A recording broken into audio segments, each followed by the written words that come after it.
Assalamu alaikum wa rahmatullahi wa ta'ala wa barakatuh. Assalamu alaikum. Mon mele alan ko wala be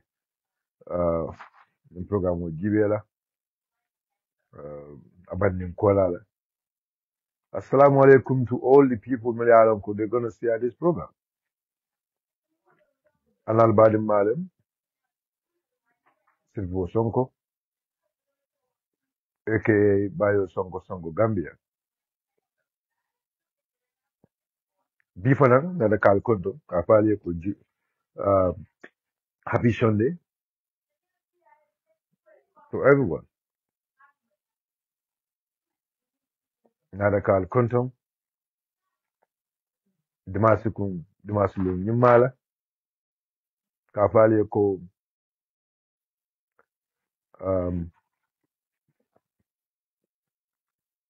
bifana mulun doleti na tarikol kono bare lumen be ko bi dimanche o tambitale o nimbo na bilo be tambila be bula tene wala kon dimanche dole mi la bi dimanche o be tambila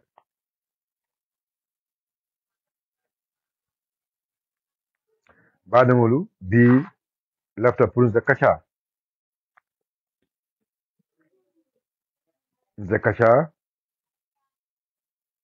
senna me ya lonko na bankola kola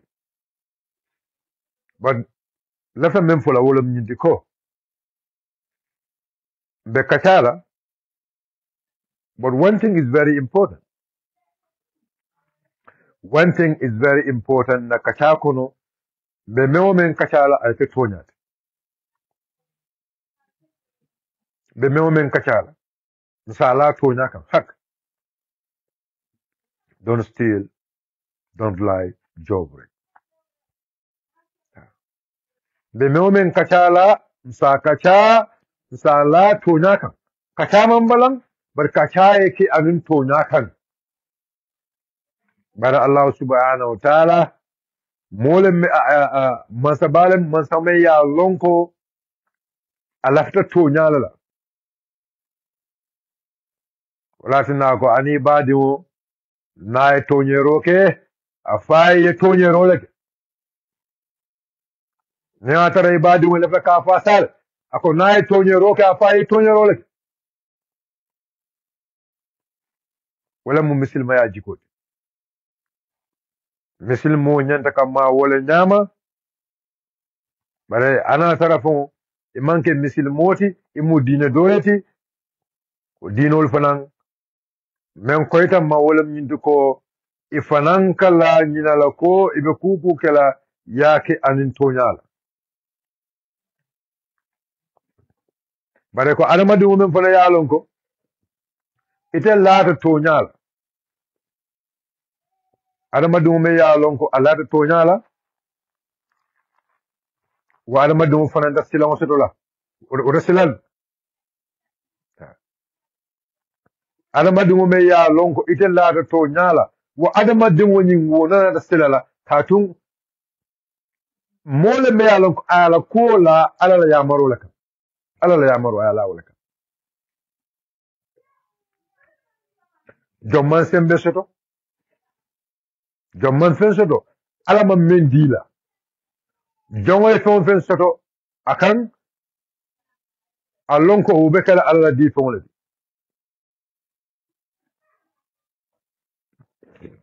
alon ko ube kala ala di fon le oto bi nabi kacha is about the current issues. It's about kol melyalon ko adama dingulu lafta ke kalwe kan puru ila kunna kilin nafa bari bimbe be bula la nyoso na kacha folo be kelement wala mu the secretary the wala mu minister of presidential affairs those are the chief of staff menkada modu sisela diamoti in QTV in iAfrica modu sise la diamu ay Africa wax boobu noonu il faut ñu wax ko in fact wax bi nag dinaa ko wax ci olof because Momodou Cissé dafa wax ci olof and then dafa xam ne lu tax Momodou Cissé mu wax loolu kalma boobu noonu lu tax mu dëgër do dafa am lu tax mu dëgër kalma boobu noonu ba Momodou Cissé yow max bu mel ni yow max bu toll yow place boo téye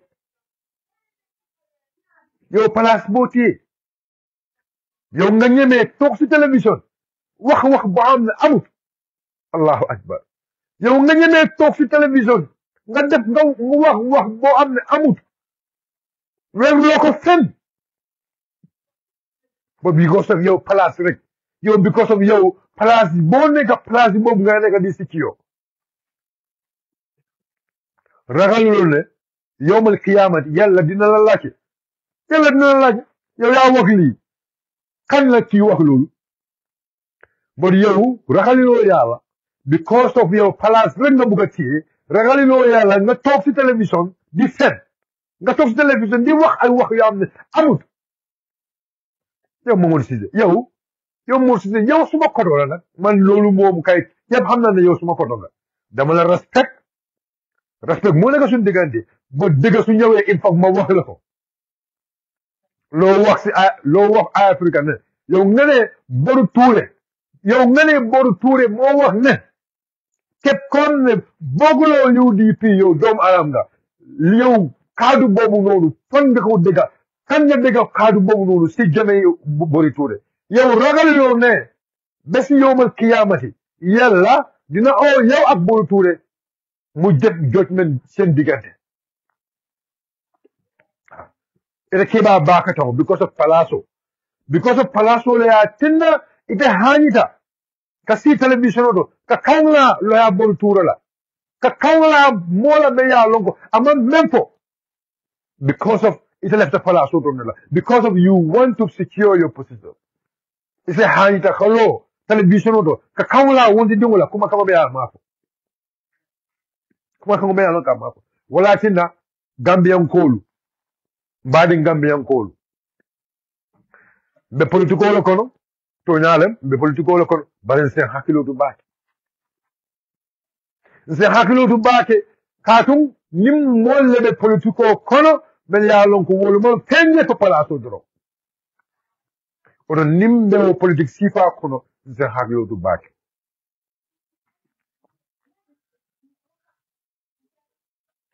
loya Boru Touré la kuma kaw mbe o moyel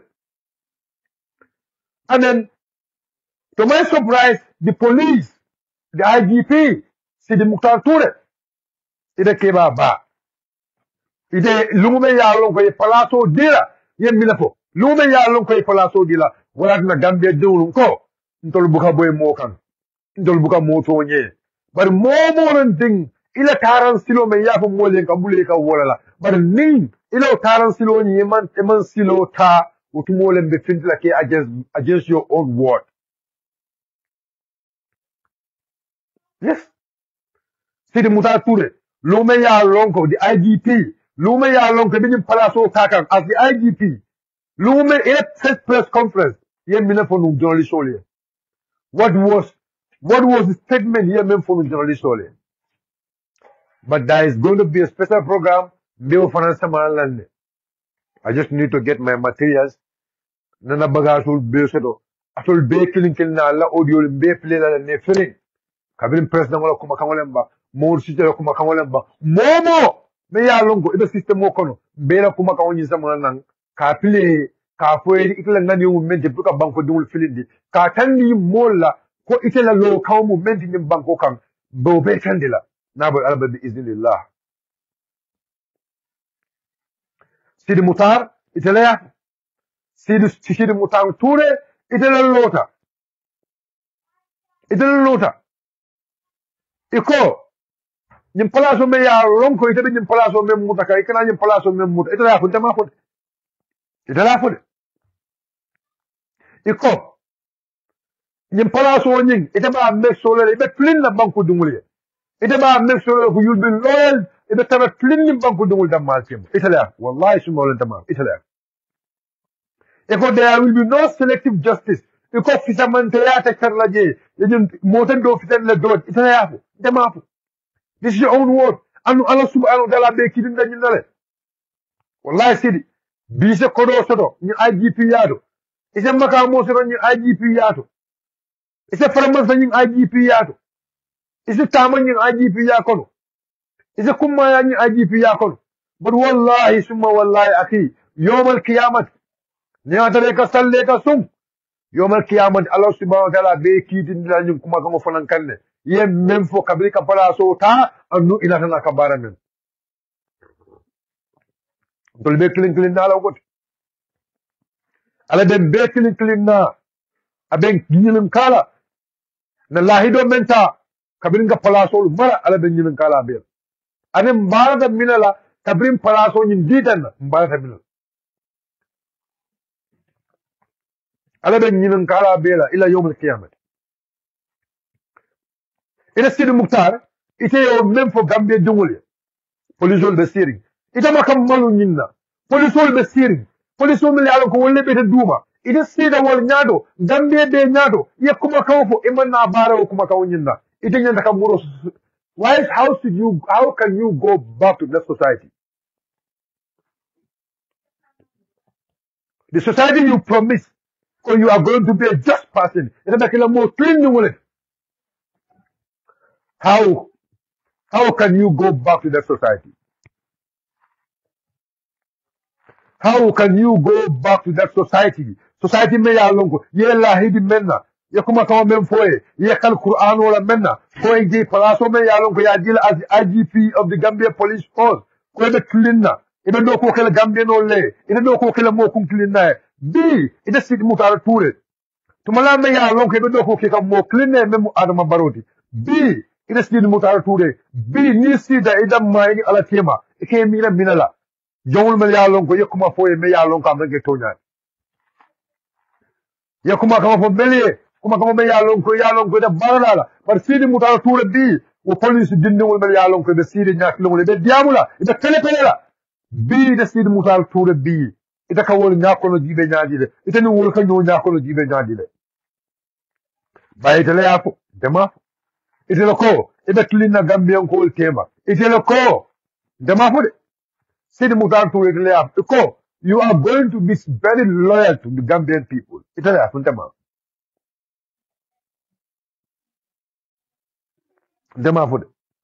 was said by you. You will be an Inspector General of Differences. But today you are the worst Inspector General of Police. How do you go back to the society? How do you face your people in Pirang? How do you go back to the community? How do you face the people you promised or you are going to be a just policeman? B, how do you see yourself within your community? How do you see yourself? Police didn't know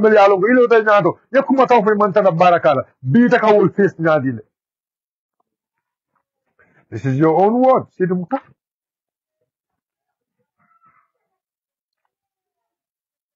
This is your own words. These are not my words, wallah. You know, man can kuma kawat, you mutla kuma kawat.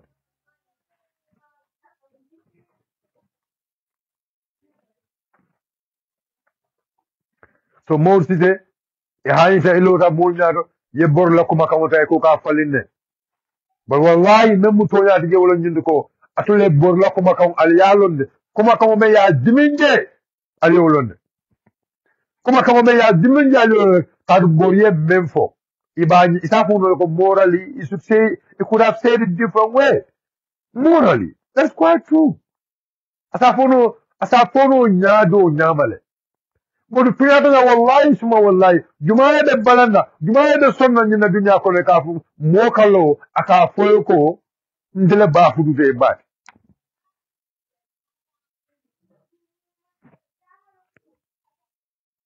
Wallahi, mo ba man fudu mo baati. In dunya ko no jam. Momo jigina ko de ba fudu tal.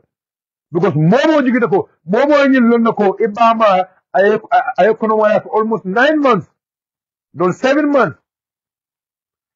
Imagine that difficulty. And Momo Kanyla Dua, Nabu Bakin Dobala. So Kafoko, I mean, Kade Bama Futun bad. Come on.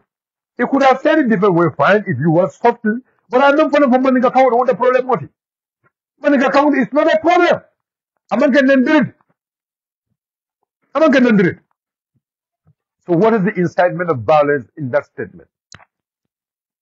But more than that, a proper incitement of violence, then Basaba Lota ko, Momo ko the president of Baro Jelajang, Akomba Jeloko Yellow Bone in Banco Kanda. That is what is called incitement of violence. Me alonko, Akonal Molan President Wala, by Jello Yellow Bone in Banco Kanda, where maintain the Wolam Yuduko, where Alamo maintain the Wolam Yuduko, it IGPC Murature, you should get ready, Kajako. Those kind of people need to be arrested. But Iman Dembasabal arrest. Sidinja Lota, I Wuliago, I Paniago, Mufen, Mudul, Sikanam Sikanam, Peter Gomez. Sidinja Lalawa. Sidinja Lalawa. Mune, UDP dafa I need you am the I petal. The president I need. Sidaka between. Dumale nana kawo jeni Gambia Koloja. That was an incitement of violence. That was an incitement of violence. But you care less about it because in a position of you think you will be the Inspector General of Police forever in this country? It ain't what I mean. It ain't a mirror no comment. It ain't the Inspector General of Police in Bango for Ilayo Media. It ain't what I mean. But see, it may mirror you were in somewhere else as the Director General of Immigration. Ibadaw Palaso to Nyame, not IGP Nyame, the Bologna IGP Palaso for the Wolanyama, or the Yandakanyim Palaso, make sure that you serve the interests of the Gambian people. Serve the interests of the Gambian people. And always remember, you are going to leave this position one day, Ibn Palaso Buller. Ibn Palaso Buller.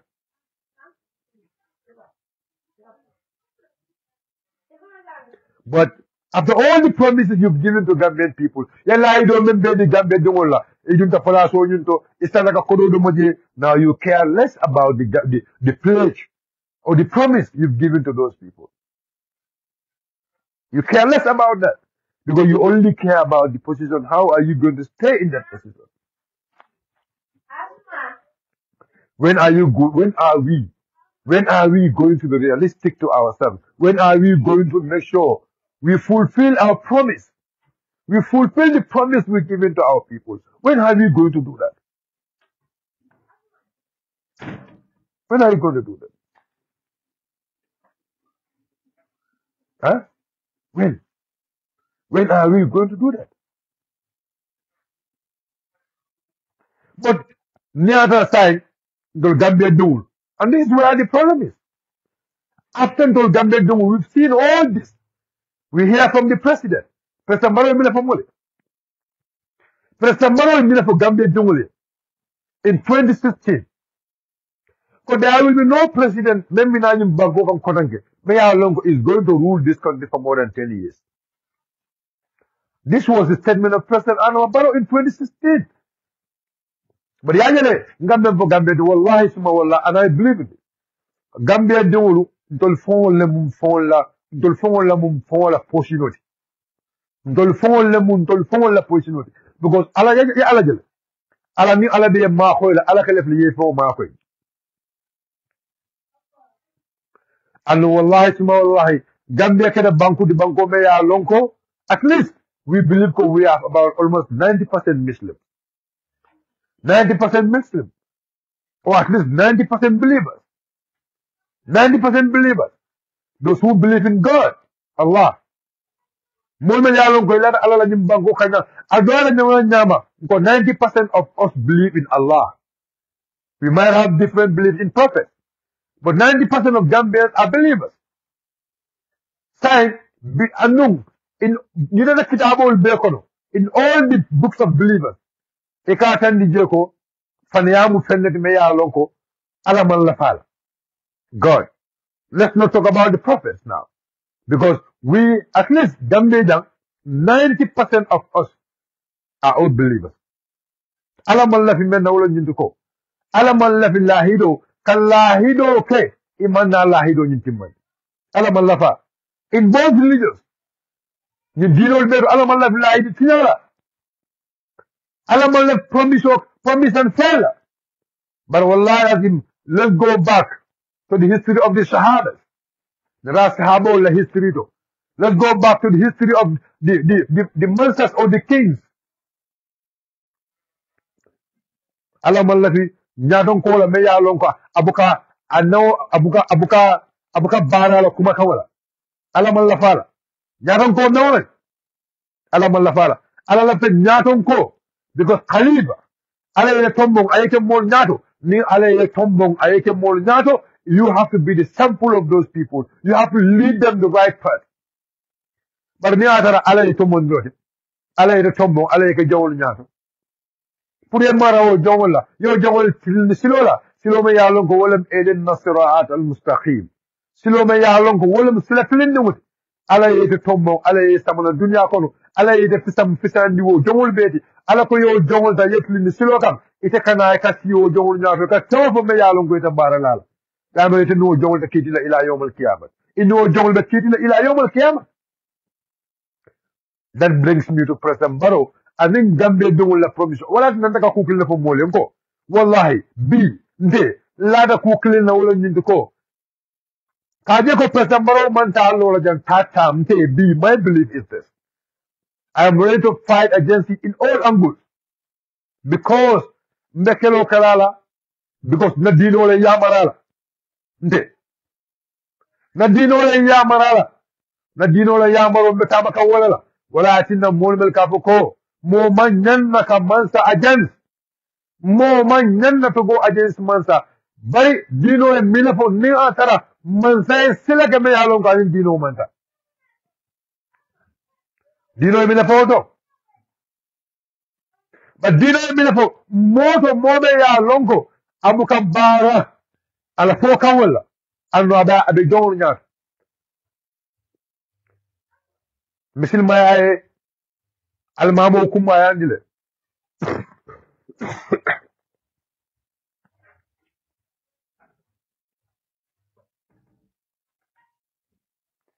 Misil mayaye almamo kuma yandi bak. Ako almamo me ya lonko atambidal nyaro. Misil mayan kawlo foyde. Almamo membar nyaro filmel do koma. Na sujudi dal be sujudi lale. Na ruko ke albe ruko kelale. Na wulta lo dal be wulale lo. Misil mayaye wala fo. Bari na bar nyaro.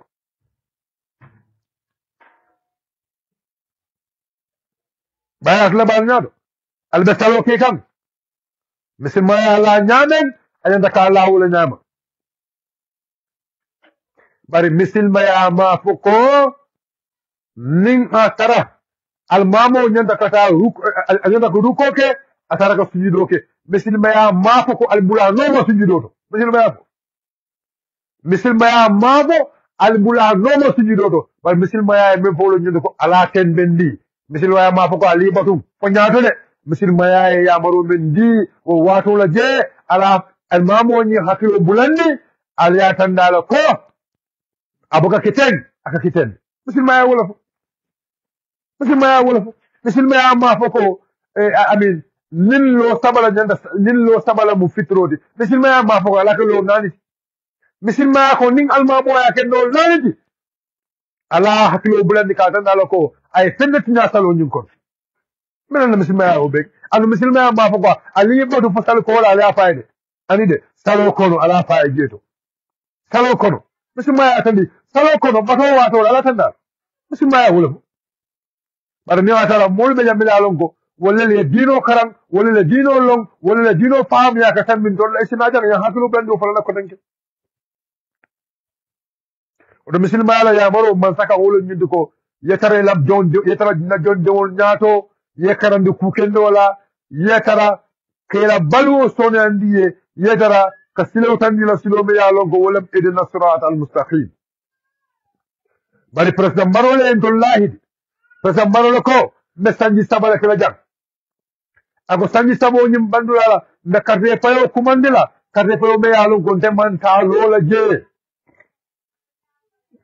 wo sanji sabo sita president Baro ko sanji sabo nyim kono na lahido men diyalla ako lahido mu lahido di lahido me yalon kon tati manelo san teng kadu nyanda ka nyin nake odombal danna pour aliya bulanira sanji lulu pour na lahido melkin so lahido ñu fantati timande gambien ko yo fanam bulay gambien ko yo fanam bulay makeloke ya muta yen soron wallahi lazim o soron diro me yalon ya kenna natala with good faith because kukli lada wala nyindu ko ate president Maro ndana te na laido men ke banku dungulla na men ko banku dungulla in 2016 I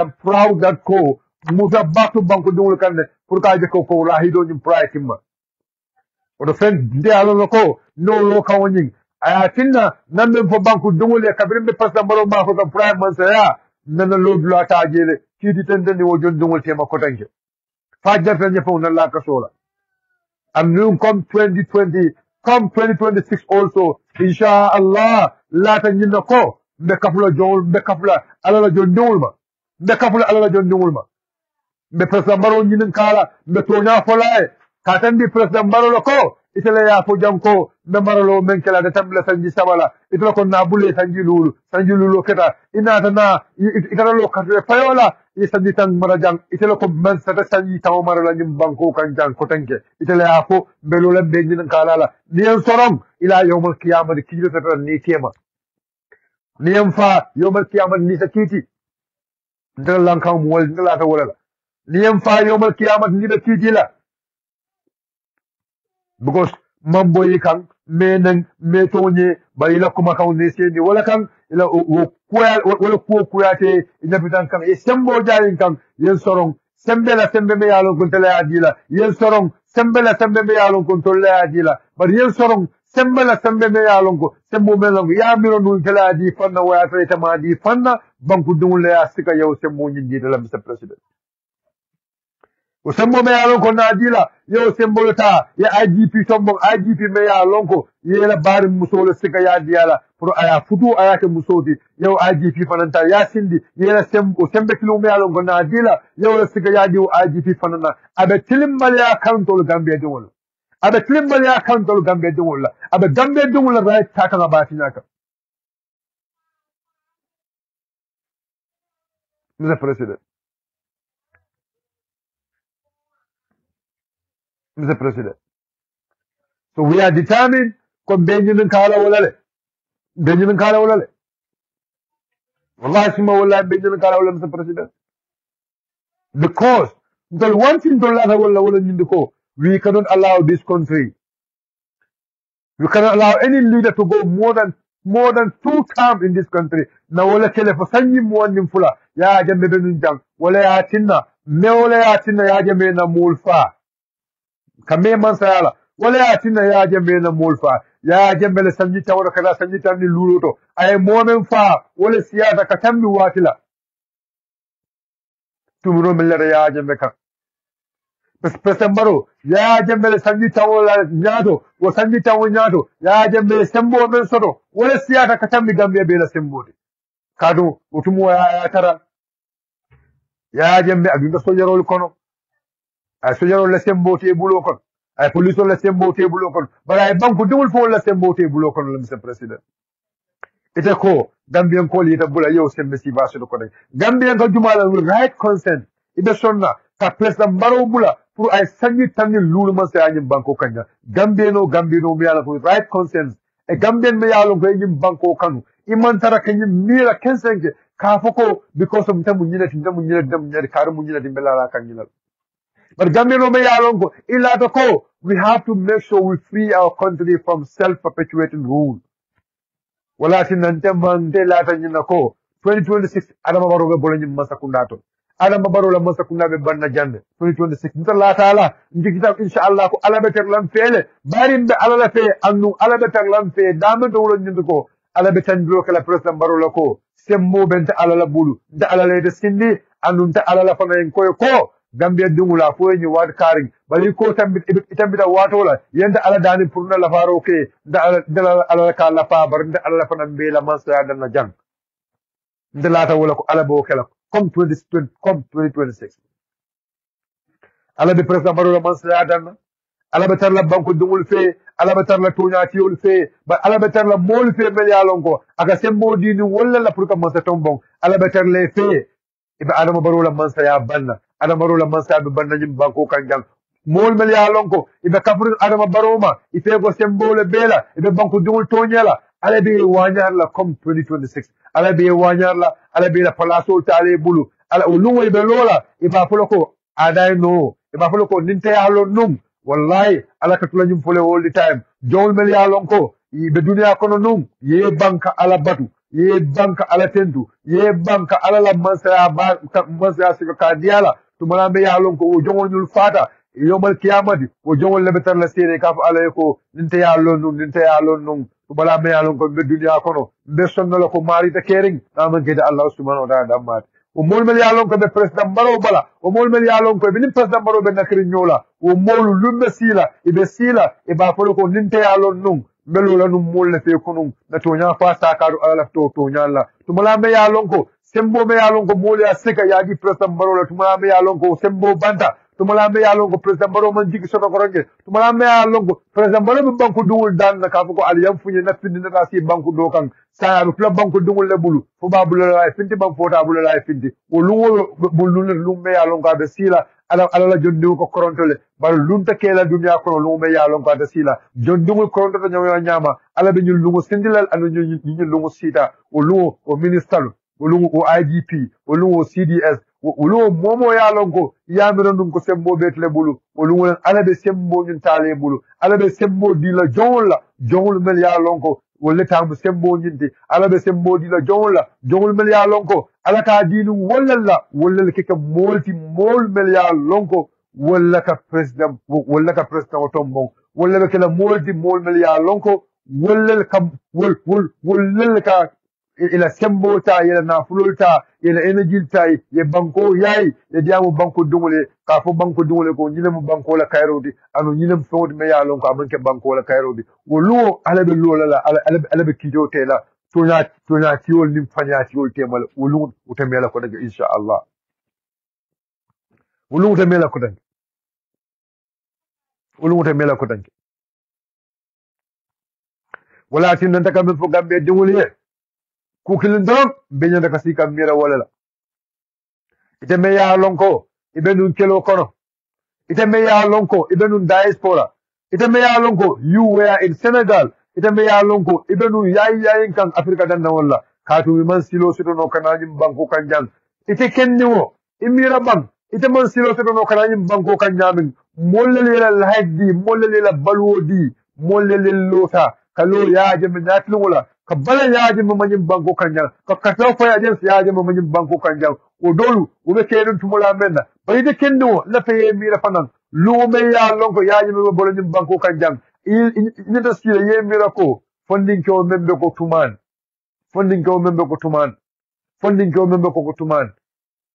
o lungole ya muta ya fa o lungole ya muta ya fa ya boni nyim banko kanjang o tuman what was the crime of tuman because menekata iko tuman nyol ni la molu wolele registration o melia lonko wolle be num APRC la bureau iko 300,000 vote ni ko wolle ya jandi wolungule ye tuman mutay tuman fa bari te me ya lonko e mantara nun jang ka kandi lele mol melia kolya kolta pour ka falwo keno pour te murna nyim banko kanjang wo mol la kelo munu minati wala nyinde ko mansa nyim banko kanjang ka tambi sa tanji tawla mansa nyim banko kanjang ka tambi sa tanji tawla minati nan kawfo go pour semboni ngawfo men ka mawla nyinde ko pour semboni ngafo do na kam nim mansa sembo warata jondongolti o masaka tulungo jongol lale masana sembo walta banku dongolti masaka tulum banku dongol lale be kelo wala man la wala la tele man sa yalon ko atamo banku dongol la do kula tornet la tele man sa yalon ko atamo banku dongol la do kula tornet but mo sise na lon ne me yatinda itarel hanyi kasi television do ka kuma fo me yalon ko amenge to nyati ka kuma fo me yalon ko amon sato ka kula bodu tura kan kuma ko me yalon ka mafo wallahi lazim bari ibafo ka mina kama ka dibe pala solte kani bondi damento ali yalon ko ni mod sita kilo ñu lele president baro lahi di ko anin saba sanjala dibite o wala le president baro lahi di ko do accountant general ni ba bondi la di auditor general sa bondi no na samana na nene yake minister lokum kile lokum fedo ya bay to lake ye president lahi di wala e ma keno bi mete momento president baro be parerin kadre mo site bondi abe minister ya pala so men pour ka bondi je ka bondi office of the president mu mewoto ka sama minister of trade bari ata mo site amalla be kada minister of trade because ayaje ko mu doyale tata kan ayaje ko mu doyale tata kan because akle mata minister libera ni ajibe ye pala so men minister of president I mean minister of presidential affairs ye palaso men diala minister ya palaso men babulu and the chief of staff palaso men babulu atayamu ko ni ata bondo palaso do mu doya ta kan andum wala tonti me ya lonko wala be silo kan nan wala atinna findita nan akanaga sidin jay defend ka findina kanaka damba sabali defend ke ba men ko mo sise kallo e ka hani kallo television oto e ka hani kallo ka kawla non jonju wala ka kuma fa me ya lonko amafo ka kuma fa me ya lonko fu ya lonko kare dia mutala ay même fo molu bala molu ya la moyle bali ta kanalo ka fo nyala nyame ya lonko amari ma fo nyama because mena ka be palaso to palaso me ya lonko ya lonno ko kane bondi palaso nyinto ya lonno ko kane bondi palaso nyino de fe ko palaso nyi le bondi je ye doyale mu doya palaso le tite wala tinna bi ni watin be fendi kan wato wati e ko ka president baro defend pour be palaso mento akani bondo palaso nyinto but Mr. Morsite, I am telling you that ko ibe palaso mento ibe bola jele because President Barrow have already made his mind that you are going to leave that position. Because already kiti bongoto benyaje ito fota jele ko atole tano sudo itani ala dibito nyi altaro nyi yala pour ay song president la po no nyina but funding ke onyi man song president nyina po no nyina. So Morsite, you know the damage you have caused to the president. And you are like President Barrow be bondilo palaso nyintole. But what next do you want to do? Ole nyintoko to be his watchman, to be his dogo, to be his, I mean mouthpiece. That is why you went and put such kind of allegations to a very decent person, a man who struggled very hard to make sure there is change in this country. Mo be alon lo abol ture we kata ko men kenyim banko kanya mo be alon lo abol ture we struggle men kenyim banko jumala mo lo abol ture struggle men kenyim banko kanya jumala ma long lo abol ture bata men kenyim banko kanya the struggle he have done in this country jumala mo lo abol ture I mean he was a magistrate romantic but jumala ba folo ko lo abol ture is not a disciplined person jumala mo folo nyim banko kanya Kolo an president bolo fonta hanyi la kalo kafoko lawyer Boluture is not a disciplined person. But because men can only go the information I mean because he's a lawyer and we know all your plans. Unless you want any person may along is fluent, any person may along Kawama Nadia with the Mulba Lamoela. The moment those people will die the President Barrow not a third term is a problem. And I am telling you now the most Molmeli along Moli along them back will let it finish the President Barrow not a third term. We are going to stand Kajako, you are not going to third term. And we will keep advocating for this. Nobody can stop us from saying this. bari femmale kam fa borra diamo kono because minaka da konna finti akonna finti alga mo ko ha bor ko president baro bama fudu mo baat but that is true mo bama fudu mo baat tu wada sananga du wada sanga ikala ka ko ikalo nyara ka ko ikla ba fudu debat so bor la ko president baro bama fudu mo baat well how can you take that one as a problem? How can one use that one as incitement of violence? Mother will use it as incitement of violence. For you want to son that Kabako, Carla Bafu is about. You want to son all? You want to son all?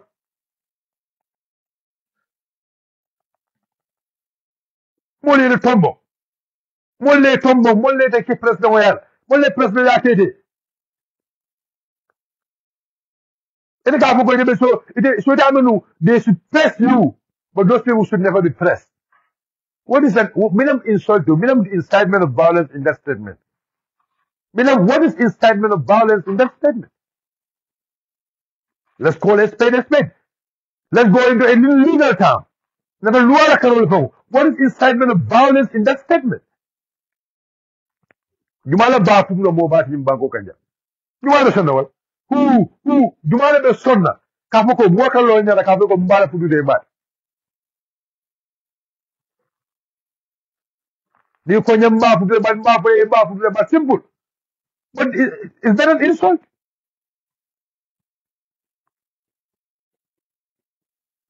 Is that an insult? Because Moriya Mempo is very simple. But your only problem is the third time in Moriya, Mori being a lawyer, Mori being a very informed person. I third time Kuma Mempo, Ole Adimi, but not the word Kabako for President Barola Bafu Dolbat. No. That is not your problem. Your problem is because I comment on you. I come there within the law. There within the law. Kajako, President Barrow is not going to go to third term in this country. By all means. And that is quite true. I stand by that word. And that's why I say I endorse Morila Sedmenoni. Because President Barrow are from Molia. But it is a lie. Nobody is going to serve third term in this country. It is third term, and you want me to keep quiet about that. So, but near rank and file, maybe a rank and file like me, I mean, that it becomes a field. But because Boriture being a lawyer, a very strong lawyer, a very well-known and household name in this country, Boriture left in the Africa, not a third term. President Barrow B, because they knows what is going on. B, then for Gambian call to level. Wallahi, I am telling you, from a credible source. Gambian only be in infinity and bear social media. Bear during social media, no third time to President Barrow. Bear no muta, okang. Bear no muta, okang. No, let us not look at party interest here. But bear no muta, no third time for President Barrow. No third time for President Barrow. Bear one voice muta jang, nimbango kajang. I am telling you, B, wala call ya President Barrow katami fongo bear. Billahi abanga chahan.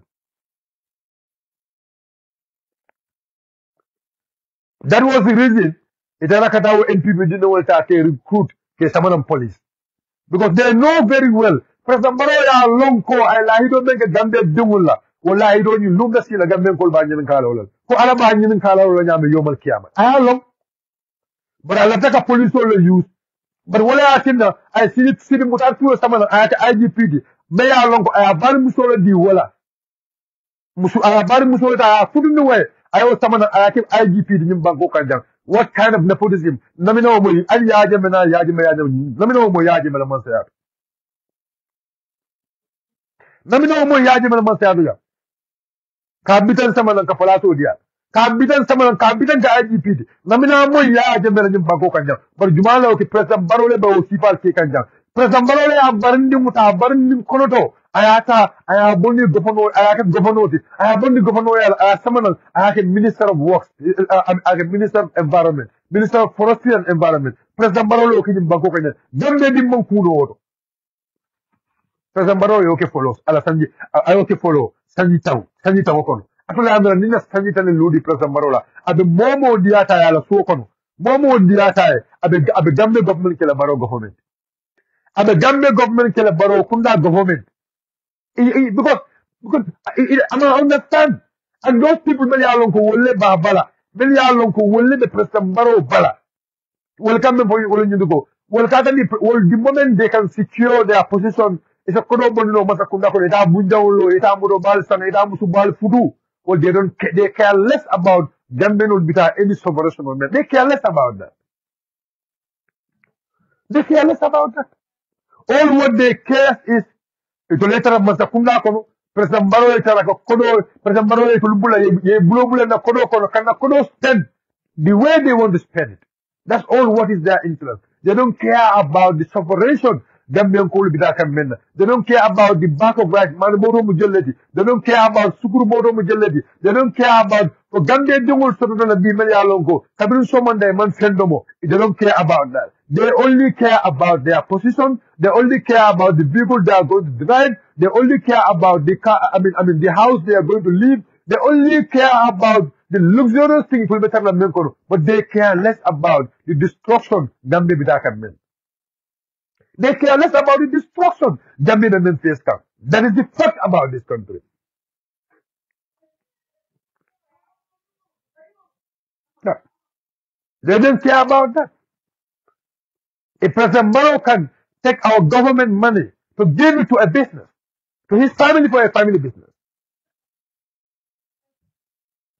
in his 10 years of ruling, if that person has to go, 15 years of America, if President Barrow can take our compound, come on, keep justice la boom, keep justice la corona, President Barrow say Otano, in 10 years of ruling, as a same Otano, to keep justice la durata, Kajeta, Kakala family property, Kanya Pomola.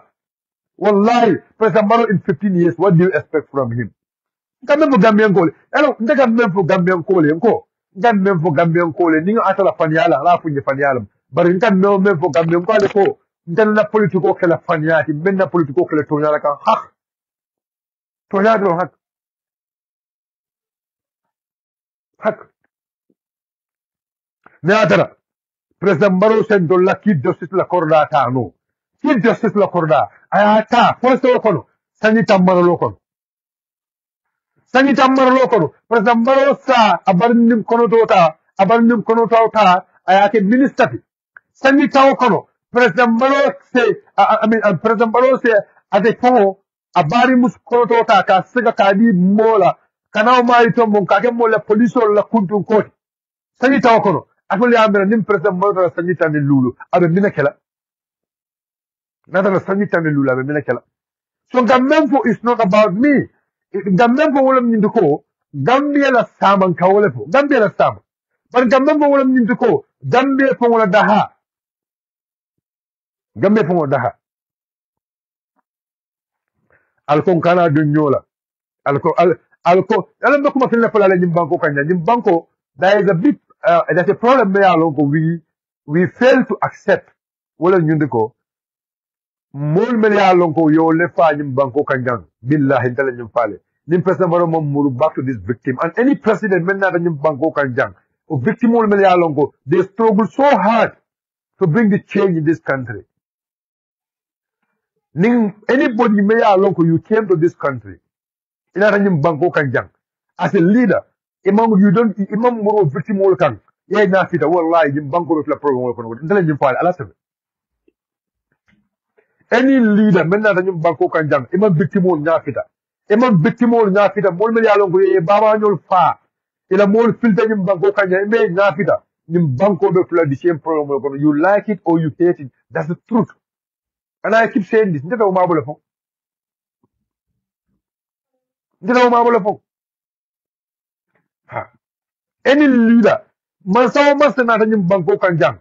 Mol me yalongo ye yelo nyum banko kanjang. Mon mele ko ye fanyim banko kanjang mon mele yalon ko nyabitele business ko kanyim banko kanjang mon mele yalon ko bi be sering e me fama nyol de kunu be video do lo me ko duru cham la family adi muso do be ja ko ate man karam mo bang ado ko man karam mo bang those victims are there and those people they all die because they want to change the system memenu janno the bad system me yalon ko na mol be fakan na mol be filikan be boykan na mol ka be japin ka wol kekan o masa kunda mol mel yalon ko le fekk o masa kunda dañim banko kanjang ye batal men soto ye ko la pol men soto billahi man sakunda na nyim banko kanjang e ma wol nyaajo fita nyim banko kayro do sodla nyim banko kanjang. I will say this and I'll keep repeating this. The victims finally wol nyaafita. The victims mele alon ko yelo bonta nyim banko kanjang. Man sakunda ma wol nyaafita. Wallahi kayro do sodla nyim banko kanjang. I mean one map for everywhere and I'll keep saying it everywhere. Nyim banko wala ko le alo presembaro and I keep telling you this. Ngatu nyum fole all exam ko nyim banko bi presembaro ite da hasodo nola. Ite da hasodo nola. Ala to Gambia goal be la ko yele kan wallahi suma wala presembaro. You cannot have ite enough sleep sodo nola. You cannot have ite relaxed life sodo nola. Because the problem is ibe siri molle yelo kan. Ibe siri molle hako kan. Will be searing, the battering, even domoro, for domoro, former domoro. You care less about that. For the leaflet book, for the leaflet book, you care less about that. Will let final father jang, will let final batata jang. You Tilimbalia Baker will alphalajim banko kanja. Will let bata best of him banko kanja, Mr. President. But you care less about those people. And it's a Yamala Cairo the Solomon banko kanja. At the Koloko, Moe keloke, abakoloko molla korda yenenya pila korda kan. Itana ye prepare ye keloke foye la korda sedo. Ye keloke foye la korda sedo. Ye law korda nyun sedo sai. Ye mentom bom pura ke sutio ti law korda nyun kono. O sutio nying wena itol basica e be bayo korda nyun kono kotanke. O sutio does not care about I mel bayo korda nyun kono. Either they live in either land last or form and land last either for the most of the form of the most of Yamero Sutio me ya Cindy o Suto the Cairo Sodola. When at an Melbe Keloka Pro Korai Mun family income when all those people are suffering. This is a simple the most simple terminology. This is a simple thinking. All the Molme Davamologo, political is a fania for political Mansula Faniala. Political is about fact. Political is about Tonya. Political is about haq.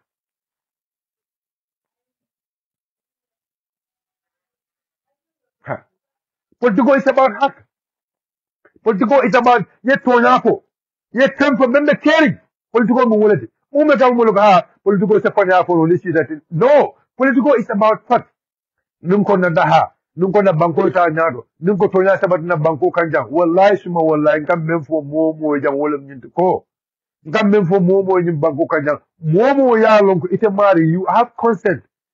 11 in Banco Tanyado, or President Baro Nyanda Kabole. 9 years in power, President Baro Namnanta and the victim of Jibe. Molmelongo, Willel Samuel Fata, Willel Borton in Banco Kajang, Willel Tilimbalia Bay face in Banco Kajang. Sandy Conan to President Baro Welcome Masala, President Baro Namna Sumolo, Walla Sabbat, Walla Dinkaro, Walla officer.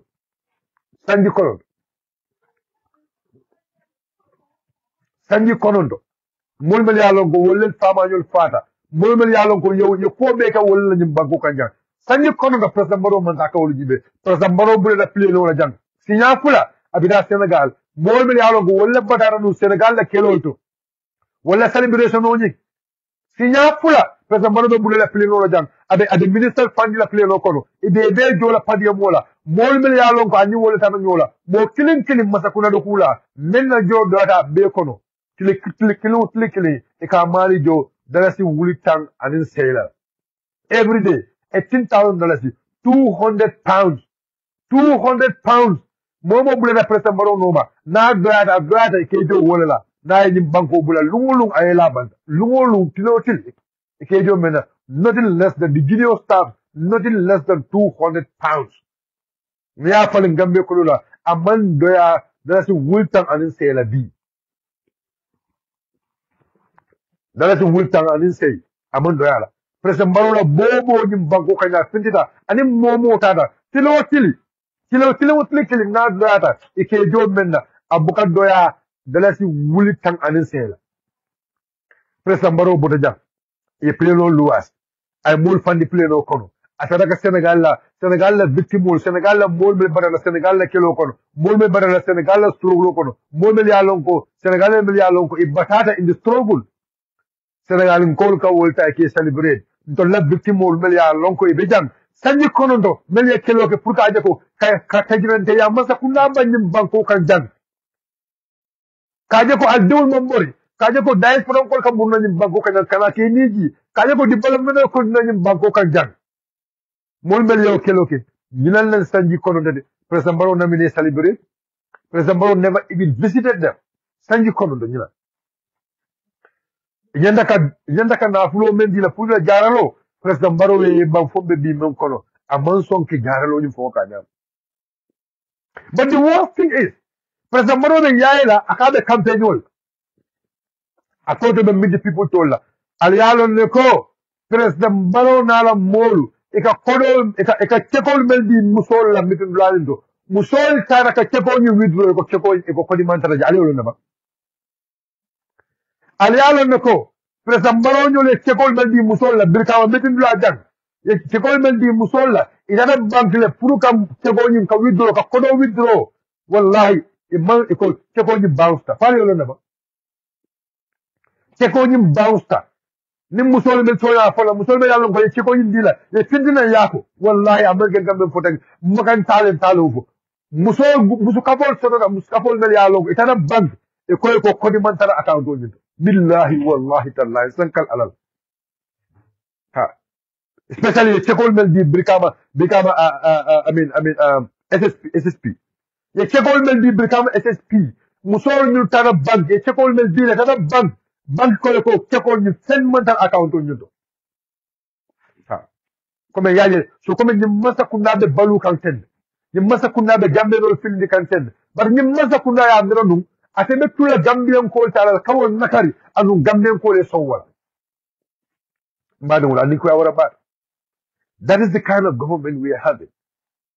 This is the kind of government me ya longo abuka tilling Gambia de wol ya abuka tempo Gambia de wol me mutonya ha ba wallahi suma wala ndewle ndeka hol ha minister fanya ko ni bende specific ma fole yim me fa nga tonya wallahi suma wallahi ha minister lo platform to jang minister sino radio don kafu ko nga tonya wallahi ninni benta na time to no ka ko yem fa nga tonya billahi wallahi ma fole yim fa nga tonya ha because lota bantala na fa sikene mamoy asigame mamoy but ninni nyanya nyonya na fo e ko nyala ibaje lako hakata ter la ni tema ila yawm al qiyamah ha hakata ter la ni tema ha ba fole ko yo men fo wulu amanje tonya wallahi hakata ter la ni tema ha tumodo maybe nin si the television o si dalon ko kare nyim men fa manga tonya maybe mamoy but ninni nyanya nyonya face to face and I have the access ka fo billahi mbafole kari but then men fo jana manga tonya among the and recently, one or two ministers, the same thing that I told you. Billahi, what I told you. Guy carry but yemen for jana guy go, yemen for no, yemen for yemen for jana, I remember to jana monkey. And then he accept.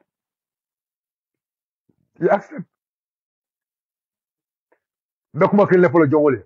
And no Gambian do left a kumakile for Gambia do it. Wallahi, sima wallahi. Ale don't be dunia kon ale da lumen akobe fala lumen afere tege memba tinete fala wulula ale dolda ale wolda nyina kama ko ibe fala banko ila banko ka keloke ka tonya fate ila banko ka wolbe fala woldo annun tentati na wolde fala wulula nyindo afere tege amor tege atemman tarje me atina wolde fala wulula nyindo ka ale wolda ko wol nyanda ka faawu dula hetu ale wol da ko wol nyinda ka faawu blaldo ale ya dale ko dolu beje wolin foye sorong iba wol sorong nale pour la banko e bonde anu wol titala foye faay ma wol sorong pour la banko e bo ala dar yimbe ala dar fenne ko be ka fanya do ala kala masa tombo damento ala ka saya fa dan biala jowo kan gol nyama kan ala ya be safele kum fa yakun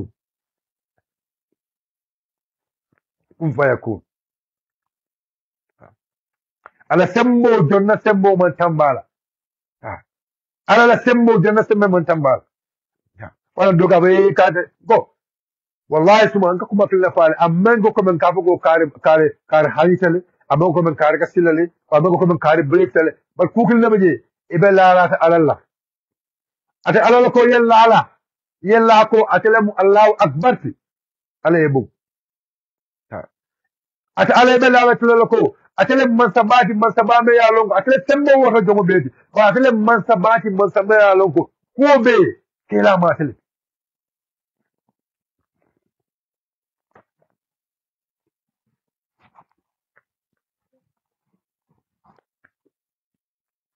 ala ko jongo jombe banna lungu men affaire de jongo a docteur man daraje afem ku man daraje afem man daraje jongo me ya longo ala ya da ko karle ba fala to kariyo mari fa o kari fanan ala yin da ko kar me ya fa ala abfla ala bulu o kari yin fa da kidiola fa da kidiola nimbe ma ala da fende bar ku kille fanan bayi ala ko jongo ye fa ma koy ha ata ala fanan de ay men tan di jongo nyanta ye fa ma koy ha ye fa ma koy naaji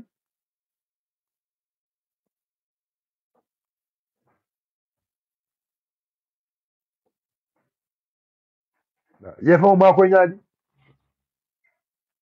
jongo jang ibe fa ma koy la naaji e fam ma ko no nyama wala ñu ko yebula to ñano ma ni bula to ñano ma sa yi manya na silala e sila fenna o se sila mola me ya lonko amari man killing amari mu kalabante wodi amari buka to ñako e sila o jongola ha kar wo mu fenna de me ya lonko o mu ala la fi balif ala man la fi wala ha bayte membe la to ñakam ite me ya lonko yeji ko be sambar ala la kam ite kam mina sila ikamina sila jongola jongome ya lonko aka memfa abuka bara wala ikamina sila jongola jongome ya lonko abuka tonyafo itaka tonyafo mina lete sila lo jongola itaka tonyafo mina lete sila lo jongola bar wallahi no jongo fana yeta yetlimbaliya ala jondungo do dala newul ma ala ya jondungo do dala momo yewol tlimbaliya wallahi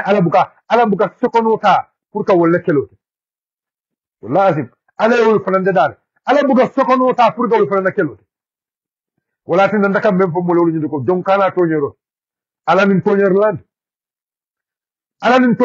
bar ala min jongol men da toñabo ala min jongol men la ta hakla men la ta toñal ala no jongol ha bar kana toñero jonkana toñero ke ne toñero ke wallahi ala ñande ka sembo mel da ta ka le koma ala bo sembo bo le koma ka ala man la fi ala jongo ala man la fi ala jondungo ya non jondungo toñe ha ala man la fi ala jondungo ya non jondungo toñe ha bar ala tala nim jome ya lonko atakabbula ala la kibarulu ala la ya marulu atakabbula wolle noma minatina jihadul sotota mina jihado sotota minatina jihado sotota minatina kafirul ka wuli ka muslimul attack minana muslimul ka wuli ka kafirul attack mino soton ko nim momo ka fa mole ko kamansa kamansa amin kabula comme kamansa agents ko mu fenek me yalon alama dande ya bonni mun tole kar Firaun ñol fa ala ma sembo di Firaun ñol ata ala le sembo di Firaun ñol la bar tuma dalum ala la takaw sembo ta Firaun bulu ala sembo sig ay di dola be ya longa wala fanam fi samante ande ka tammi Firaun ala sembo sig ay di dola be ya longo ay wala fanam fi samante ande ka tammi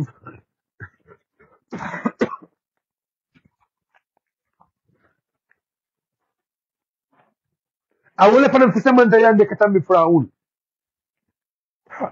bar lonnal sinana so fanan fu ha lonnal so fanan fam wole no abir sinare lonnal so fanan fu no wole Firaun na sembo be al Firaun ka tamo sembo men be la adim ala sembo ala dia barkabri ala sembo diala alay sembo diala alay privilege diala alay fobe diala Firaun ya muta ko sayen kay atelem fobe di fakalo akabuko ana rabbukum ala akalo aya tongolondi ala la palato suma wallahi alonda frawun ma jeel ko sembo be jumale bul ala ya ala sembo be tabulu ay sembo di ala jon dimdola wala na ka frawun ma sayaban aba amasura ha wala na ka frawun ma sayaban wallahi lasim frawun nyul enilo kelo be frawun nyul nilo sembo be ala wala sembo te bulo ko ala ya ala jon dimol ta ay wulindi ha ala ya ala jon dimol ta ala ya ala jon wulindi ay frawun kele frawun nalo sembo be frawun nalo sembo be frawun na sembo banda frawun na sembo be tumunta abe jumala abeke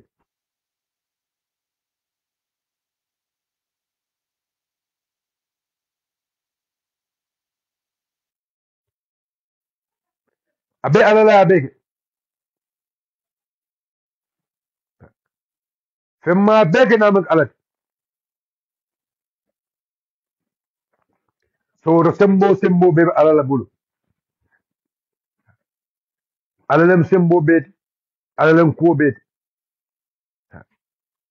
andu kukin tan wala ya fendi me ya lonko gambe di mo be nyanda sila yambe andu lafta korosi lal be korosi be gato si fatam fanso na politiko kono assemble wara kam back anu meyatina o meyem teddanwa ko kono wala nyindu ko mol mel ya lonko wala be si fatam fanso nyin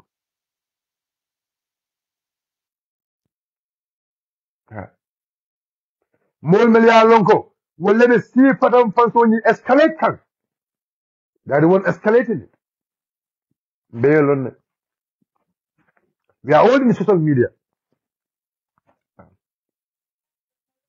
modol be je tonya kom amman ga fendi bu ko ko karñol mu ñi si karne de wala tin ne tonya kom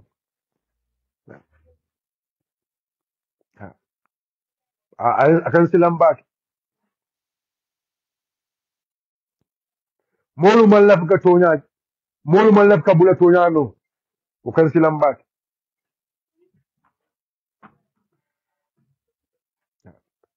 o kan silam baak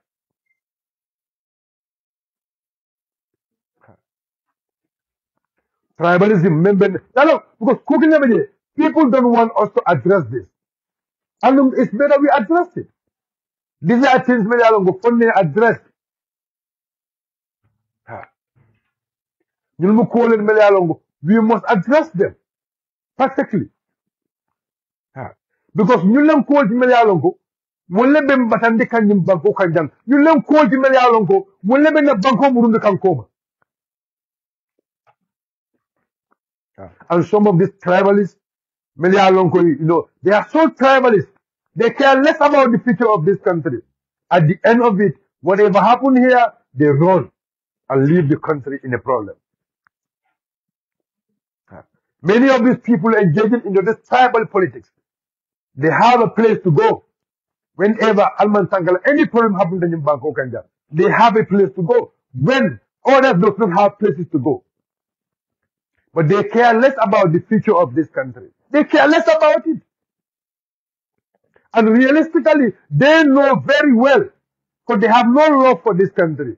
They know very well, they have no space in this country. But because Allah has given them the opportunity to live in this country, today, now, il a fait que tout le Bankola. Il a fait que Bankola sovereignty in Takabetina. Let's call a spade a sport.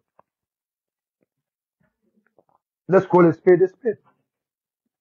But we don't want to talk about this tribal issue, but we have to talk about it. Tribalism, look, ni ya jambe meo be nola jang tribalism. Ya jambe jang akamfale akanamul ka fili paka afongo badi mul fa. Afongo badi mul ake fa. Balawo be kering, balawo membe be kering amanga fendina amanga sifa na fansud. Ha. Ya jambe ala fo si juma la nyim banko kanya ya nyima man siyo men na mufa si juma la nyim banko kanya siyo men ya lonko iman tumiro ko ya jambe la mufa le si juma la nyim banko ala fo ya jambe jang nyim banko kanya ay surwa jumul fa ay man ninka jumul fa ay fula dumul fa ay jola dumul fa ay manjak dumul fa nyim banko kanjal jumala ba fula ko yaji me mang mel fa nyim banko kanjal tu lo me yalo bi balande kaka the allegations on yaji for the amount of people like mel fa jam jumala si jumala exclude toto si jumala exclude toto si jumala daman taroto the school is paid is paid. But because of him content here, because of tribalism, that was the only reason. That was the only reason. Nimbanko made it in the hands of Yajembe. And the same thing will be trained answer. See Padam Fanso, your content here, more among Gambia as our country. And we must see this country as our country and fight against injustice. That is the only thing. Wallahi, summa wallahi. Messaging Banko Sambono forward. And we must address it. We must speak about it. We must speak about it. Tribalism. Si Fatam Fanso Nim Bango Kan. Nim Mansi. Natani Haklola. Na unite as one force. Na Jeko, the future of this country Muntolisi. We are the future of this country. But because Mlakada, ye Tonyaji, ye Hagje, ira Suokono, if I'm a Koyko, it's an incarnate. It's an incarnate. There is someone, Namari Bentham, this is a very shocking thing.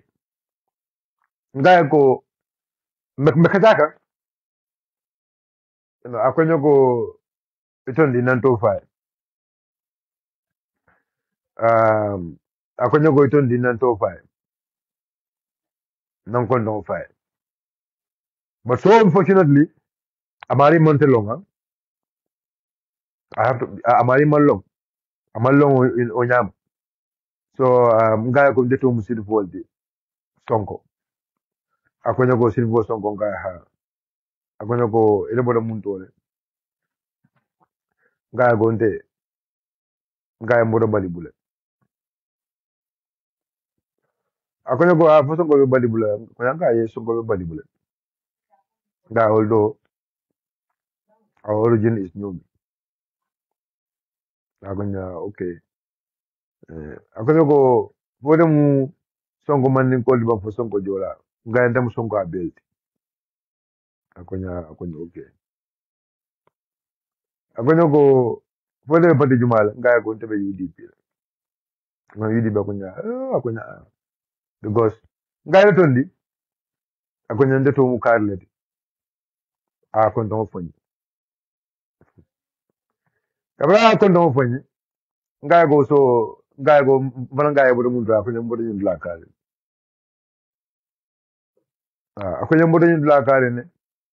Ngaya go, so Western Muda, invested in black card. So I didn't got last question when they Pati Jumaldo. Vanangaya from the Pati Jumaldo. Akonya go, Debe NPP. Ngaya NPP la Akonya. Akonya. Ngaya go so, why you are not in NPP? Why mantra UDP? Akonya don't you UDP support. Life. Akonya don't UDP support. Life. I never point. I'm a you comment we never go against government. Akonya don't you UDP support. UDP movement in Kapatiol. Yes. That was his statement. Ito you amansiaja. Ito you amansia Gambia. But I will not cut a funny plane. Akonya ko ito you UDP support. Because UDP movement in Kapatiol. Amema bamba amema bamba fo. Wallah lazim. Afunyeten. So kabra afunyen si da namira. Si da namira. Nko atolo ko UDP movement in Kapatiol. So let's say say ne asa man min ko from be ibe kaf da nyogan say man dun ko say okay bayre ko UDP movement in Kapatiol. Sa o marun to from be ta UDP. surwal yelo e ko PDOIS mo surwa patioldi o fana be ko mbardol be da PDOIS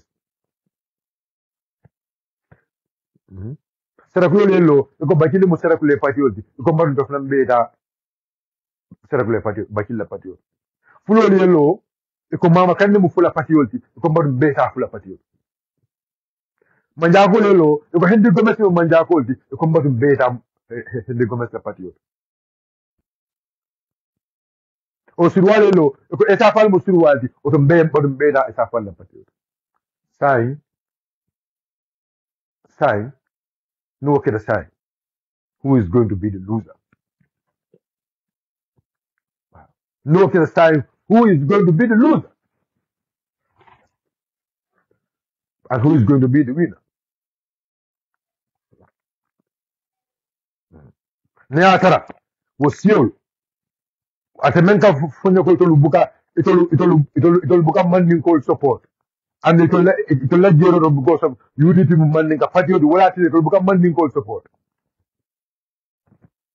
So neatara manding call Panambeko. Karen Bell Nuluko Dola Capo Mukabo, Dola Capo Mukabo Capo, the Manta support la, or the time Baron de Franbe Capunyoka. Nakabamba no law. Sayamira is going to favor. Say Momo policy or sign, Momo to sign, Nakado for an SU Namale. Yammer sign Gambian Bita. But Yammer sign Niatara, Siku and Taro Namala sign. Momo move the battle, sign coming, the way they trying to identify. If the more identity can yamming, Niatara Combo Karajan B. Badwood. How is this going to work?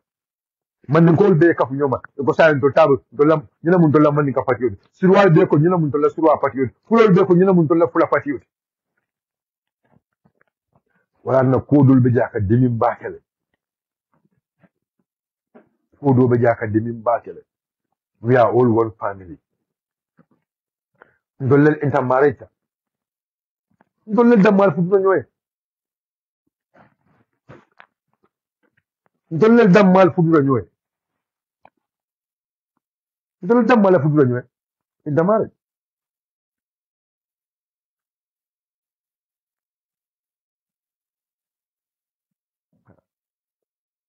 intermarriage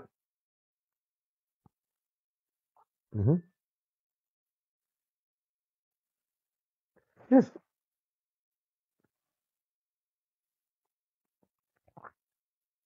dolel damal fu nyoy because what is actually happening in Bango Kanja, we need to be very careful about it.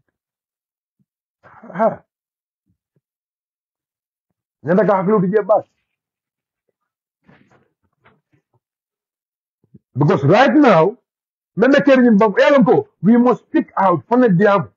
And in travel for Gavakon Babula, you have to speak about it. Because Amanta Mafela. But it is only going to divide us.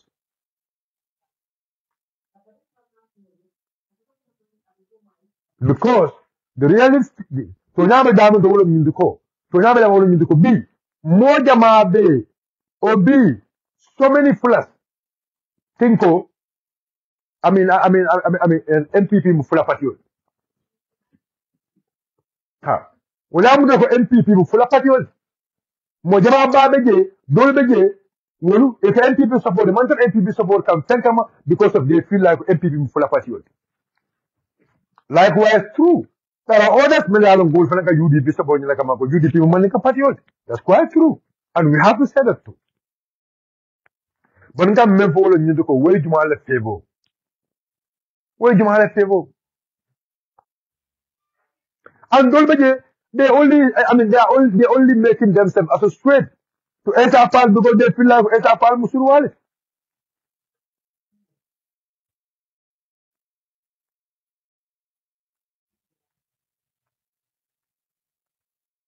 They feel like enter Pal Musurwali. So, buddy, like Imaya Media Mukaja, that from Mohab Baldelemba, Imaya Ataka Memfo. Abe Memfo Kang, Ninte Afo, Sayako Silvo Songo Felesang, Abe tribalism. At the Felede, Aba Safela, at the Fela de Savero Kela, Abe UDP 2 mila. But ninte afu bi ako ha iko sirbo sonko is established. But for nyefo. Gambia our problem. We must speak about our problem. What is the problem will for? And we must all understand what is the problem of this country. In Bangola problem. For now.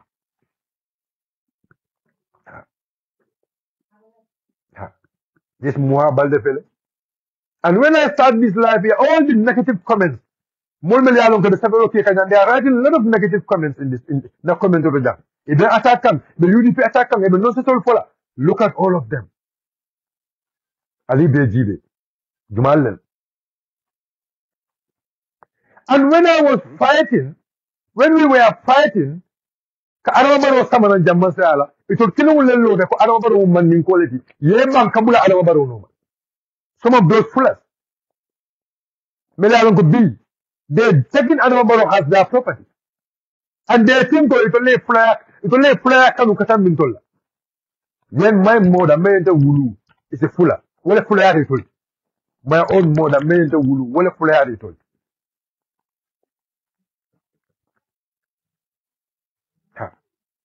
Made the wulu. What a fuller it was. But somebody made Adamabaro Samakananja. They yam in Mosong Adamabaro support. But we all seen it. Let's go and look at the data.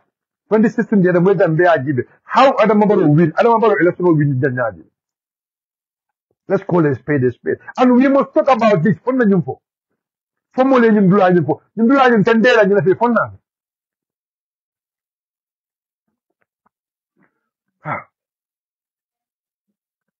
For the truth is true. Nimman Tonya for you and Menora Hakole Mala. Billahi wallahi tallahi. Because Nimman Tonya for go. Banko to that blood.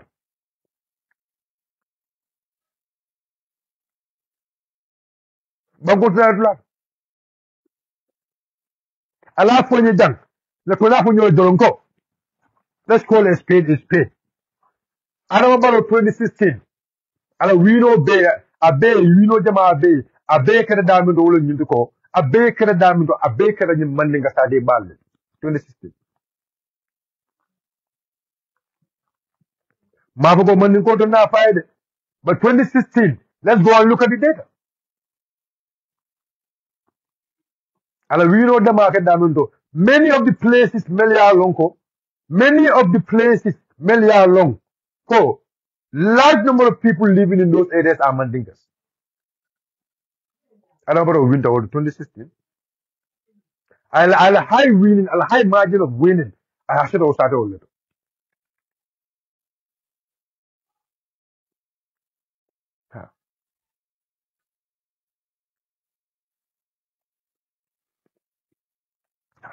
I'll high number of winning. I should have started a little.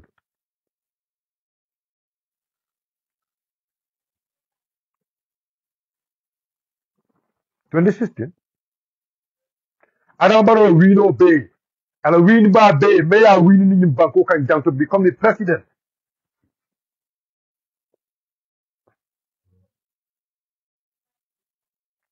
Ajama bay. A baker in Mandinga Sade Ball. Without no respect to the fullest. Without no respect to all the tribes.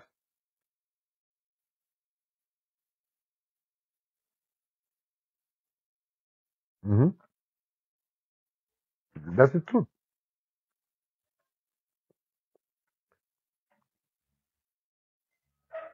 Well, I'm told anu wotonya muna to bayana no. Wala nan san hakilo du baki. Na siko landi.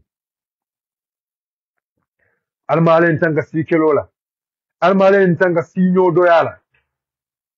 Sinyo doyaman beta or alnanda ha sikola.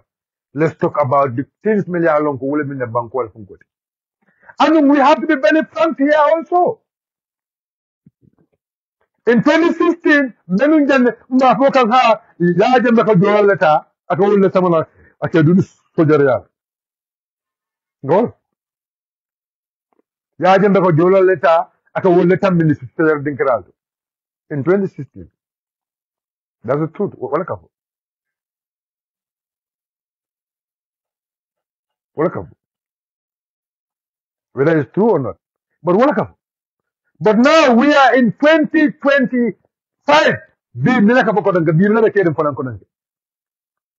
Many of the protests, Gamel Beji, Jumala Kelly, Jumala Kataraji, who are the faces there? I found the full. Because we must speak the truth. Huh. We must speak the truth. Huh.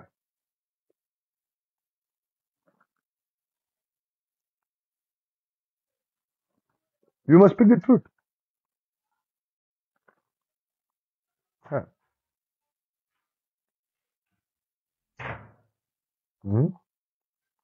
2016 jang dolle ka safe along gambe no ku fil be jango mbe to nyala pola banko nye develop billahi wal mbe to nyala pola banko nye ta nte nyome ku mbe pola mbe to nyala pola nyoe let banko ta in the right path mbebo hey to abudu me yalon ko mbero jumping to abudu me look ye to nyala fo nyoe they fought very hard. Ye kele bale ti nyoe they fought so hard. You turn up on your face, your conference on command. They speak truth to each other. And those countries start moving, developing. It was not an easy thing. It wasn't an easy thing. But look, Senegal, the same thing happened. But what happened in Senegal? When Usman Sonko came, Usman Sonko, started like Usman Sonko ta,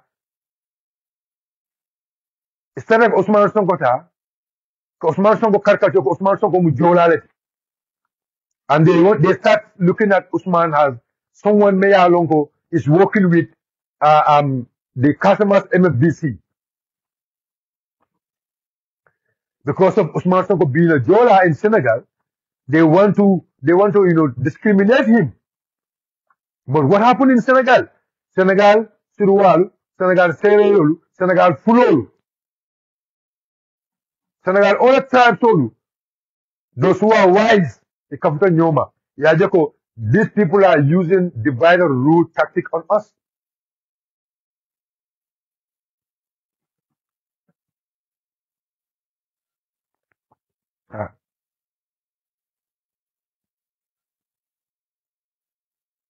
They are using divide and rule tactics on us.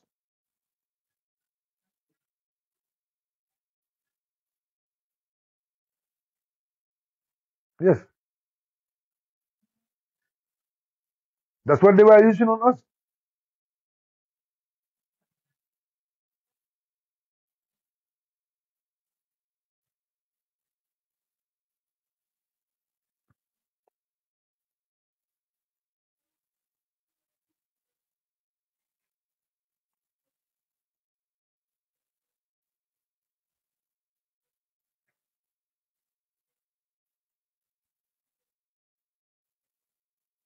That's very simple.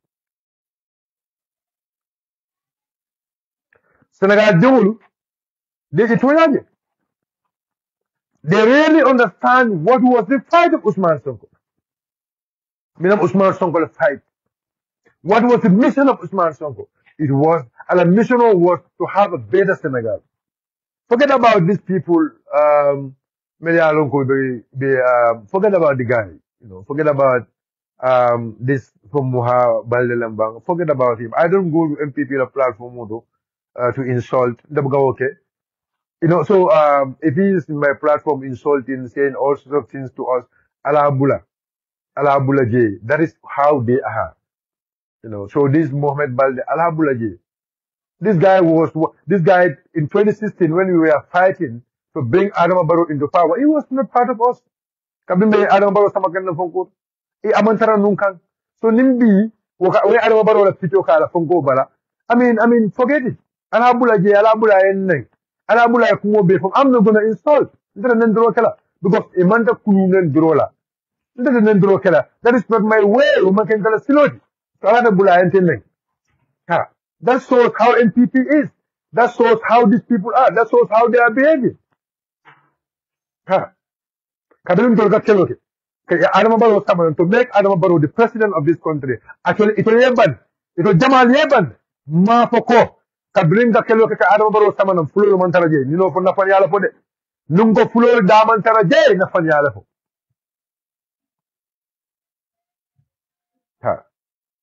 Nungo fulo damantaraje. Wallahi Nafanyala for. So let him keep insulting. Let him write all kind of rubbish he wants to write. I'm not gonna block him. Da block la. Yes. Da block la. Because if you see is here, maybe nakuma kaunyi wala man diye. Sabejan just because what he want to distract me.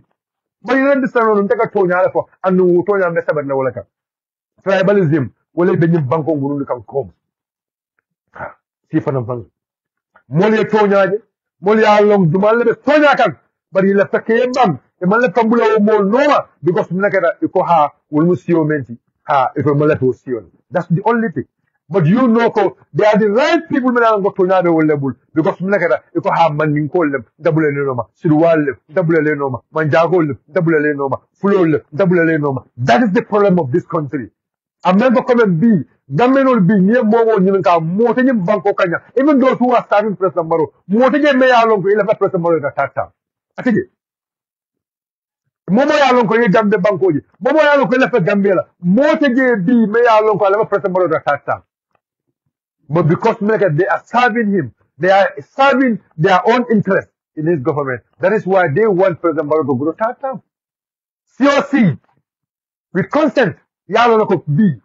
Purin banko ita nyado. Purin banko development sego. But purin banko do anyo sego ni banko kanya. President Barrow, no president. Either President Barrow Lambang or President Dabo Lambang or President Sise Lambang or President whatever Lambang. Nobody should rule this country for more than 10 years. Because that was what we fight. When I tell you Yaya Jame fight men, my Yaya Jame fight Ninkama because of Yaya Jame is a Jola. My Yaya Jame fight Ninkama because Yaya Jame is a Fula. My Yaya Jame fight Ninkama because Yaya Jame the tribe he is. That was not the woman the original man in the Yajime fight. We were only fighting against Yajime because of the kind of governance member here in Bangkok and Yajime was supported by every tribe. Yajime was supported by every tribe in this country. Yajime so many apart in Bangkok and but Nalakalo, Alcabo Mandinkolu. You can't do money capacity. Standing Manding call me out of the other party or Manding call from Bekoha, Baron you can do Manding call, Madam Beko Patio, I have a Kalanadi. Sudan Beko, a Baron you could Karamus or a Madam Beko for a Masai. What is going to happen in this country? Or Allen and the Hasi for them Fansola, Landa Bankoje, Alana Bankoje, Alanda Conantayala, Alaton Nabula Tona Noma, Tonado, what is in Banco Samanonado. Tonya dong wala bin bango sambala nyato nimmambula tonya noma wallahi summa wallahi azim nim banko nim sitala nyato nim bango sitala nyato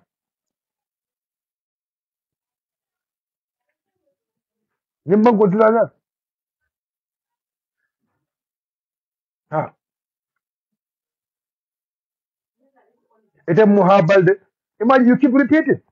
Iko UDP mo manin ka padiol. Nimbi UDP ko lo da jan banko kanyan bi. Iko manin ko be anna la UDP support. Bayring ni Mohammed Balde me ya lon ko fulole mo ako UDP mo manin ka padiol manin ko albe na da UDP support.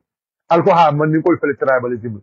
Alko UDP fele tribalism. Bali tele fele ba ko kanjan iko UDP mo manin ka padiol. Ha. But nimbi UDP ko manin ko da dawdan ni UDP is a tribalist party.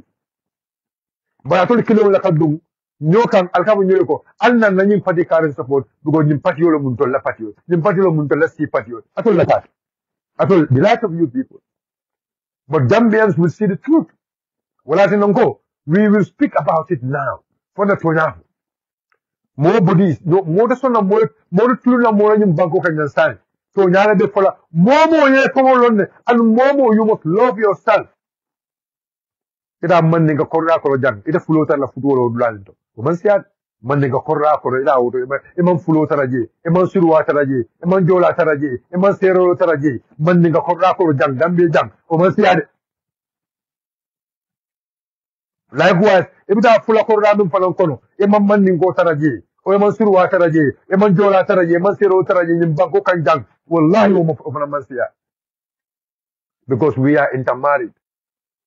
We are intermarried. We are one family. We are intermarried and we are one family. Like I said, the Bama is Dalogeni. My sisters are married to Jolas. My blood sisters. My brothers are married to different tribes. Libongos. Yes. Some of my families are married to Manjagos.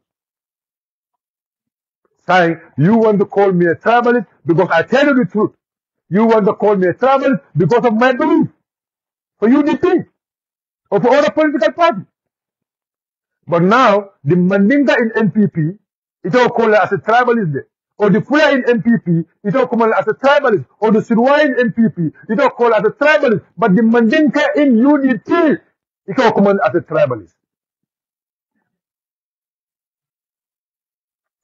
It all called as a tribalist because he is supporting a party Mayalong is led by a Mandinga. You call him as a tribalist.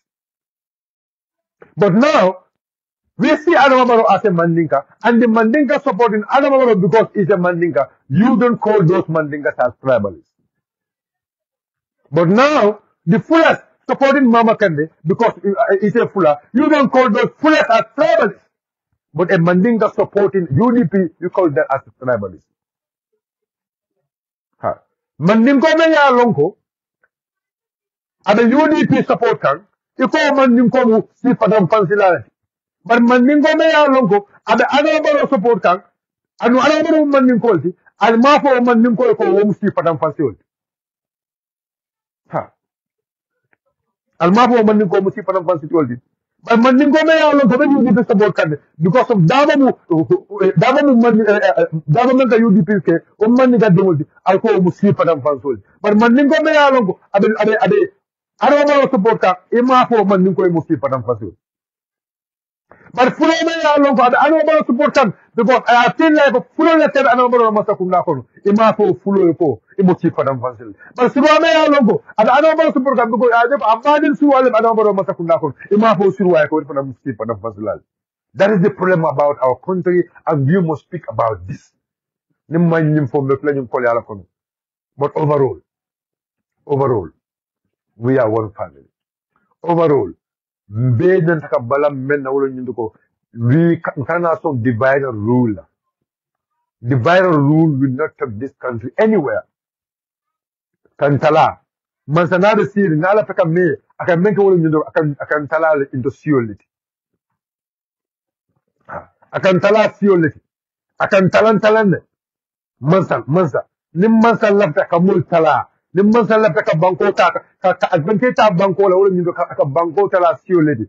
Aka si ba tala divide I see no tie dividing I da mal bi minyola nim mansa lafta ka comme kamana banko la media kan and that is what is happening into our country. I wish you all learn from that one. Time of Labanda is almost 5 o'clock, inshallah. Be done la inshallah for wadi kode. Time of Labanda. But come and for the inshallah. What mina na kacha, especially on Sundays. Minale nale kacha some of the current issues all. But be come and na kacha kidan men to all of you to go the mode season. O mode season me alo go wala president wala chief of staff ti ay borutura la kuma kamomenta mu weche ko ay falin nara ko senani mul maka fa fa ko silani ala temola abe kuma fala so ko mola kuma ka woni ba falinna ise yilla ko yomal qiyamul ala be kido tela damal temale president baro illahi do menge gambe dum wala ko sanji sababu la marala andu mota masa kala nyim banko kan nyanka tambi more than 10 years la o 10 years woni wala kana si andu gambe no la taka findi ka tandala ko a 10 years la famo inshallah ba make sure o 10 years da tambila wala inshallah da kato kala ka fight against it ka je ko atalo la kate fa wala nina kelo ka wala ala tanyo waya nyama but men kuma dawlo nyindu ko kaje ko president baro ana tara aya fam forcé la aya sembo nyi jaay na je ko nin kate fa aussi na sikana bondi no fanan kacha na dia mulu kono na bi anin na fen kacha me ya lon ko mbelo to nya kan nyame anu anama dum fanan kana silang ni silan da fo silan tan bin ngodoron e ka sembodi molla me ya lon ko e sembodi atala wa mari ni mo hamudo ko fongo be mata taadi ora silan ko fanan dan dulala sedo nselani na ko fongo be alala bul ila ala man saba man kallanke aslam modi me ya lon ko aslam mar fongo be la oɗon bafulale ko ɓe programme uji dan na janna bi dimanche o kan bafulala ala barka bake kuma kan wolem na siyatale bari inchallah mi atara na fewo fen fo jam bi iznillah na fen fo jam mi ya lon ko anin toñamanta o mumtolla anamadiya nasuledi na fen fo jam mi ya lon ko wala ni suabo tata ñola wala ni silo tata ñola moom alala ma ko rotinto jonni kan ana alma o kuma kan dunna jongol sunno mo ko ton fe ya lon ko ate dunna jongol sonno mo kono doron inchallah alma ala ya bonni alma ala kana to fe yalon ko ate ala jondol nafal alma ala kana